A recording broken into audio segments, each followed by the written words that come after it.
Olá, meus amigos, muito bom dia, tudo bem com vocês? Durante muito tempo nós estamos postando vídeos de capítulos específicos da Bíblia durante todos os domingos. Antigamente nós colocávamos textos, né? E aí pediram para a gente colocar vídeo e nós estamos já há algum tempo.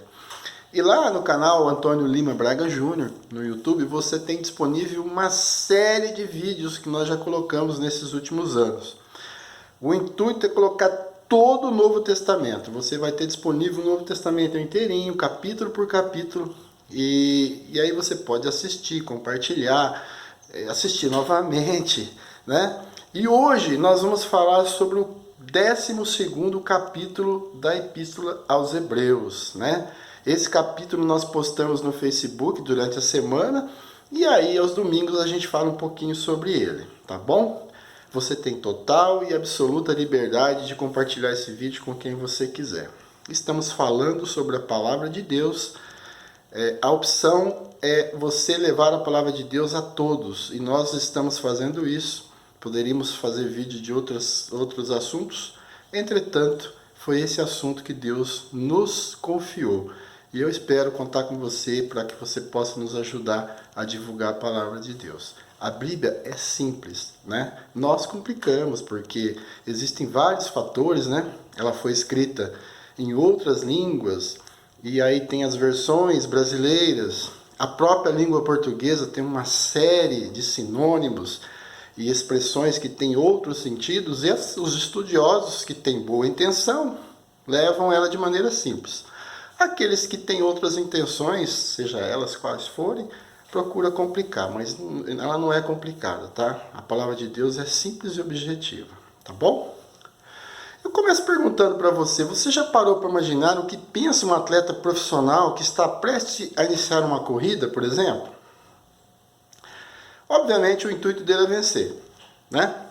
No 12º capítulo de Hebreus, que nós já mencionamos, o autor começa falando da nuvem de testemunhas que fora mencionada no capítulo 11, os heróis da fé, que nós vimos na semana passada. Todas aquelas pessoas são testemunhas do fato de que a corrida pode ser vencida. Já está no primeiro versículo isso. O autor também nos alenta a correr a corrida com seus olhos fixos em Jesus, estimulando sua paciência no sofrimento. Os hebreus estavam em perigo de ficarem cansados e desencorajados, ainda que não tivessem sofrido tanto como Jesus sofreu. Os hebreus são aconselhados a não serem desencorajados pela disciplina de Deus, mas ao mesmo tempo se lembrarem do propósito dela. O autor adverte a relação da punição com uma condição de filho. A punição é um sinal de que somos filhos. Sem punição não há filiação, ou seja, não somos filhos. Veja o que está escrito lá em Tiago, capítulo 1, versículos 3 e 4. Pois vocês sabem que a prova da sua fé produz perseverança, e a perseverança deve ter ação completa, a fim de que vocês sejam maduros e íntegros, sem lhes faltar coisa alguma. A punição não é agradável, mas fomos castigados pelos nossos pais, que muitas vezes cometiam enganos. Quem não tomou uma surra que não merecia? Todo mundo tem uma história. Mas temos que aceitar a disciplina de Deus que não comete tais enganos. Em vez de abandonar a corrida, isto é, voltar ao judaísmo, os hebreus precisavam fazer esforços renovados para terminá-la, assim como nós. Ao invés de nós desistirmos do caminho de Deus, nós temos que continuar na corrida. Tempos sombrios vão vir, dificuldades vão aparecer. Talvez não tenhamos mais liberdade de falar como estou falando hoje.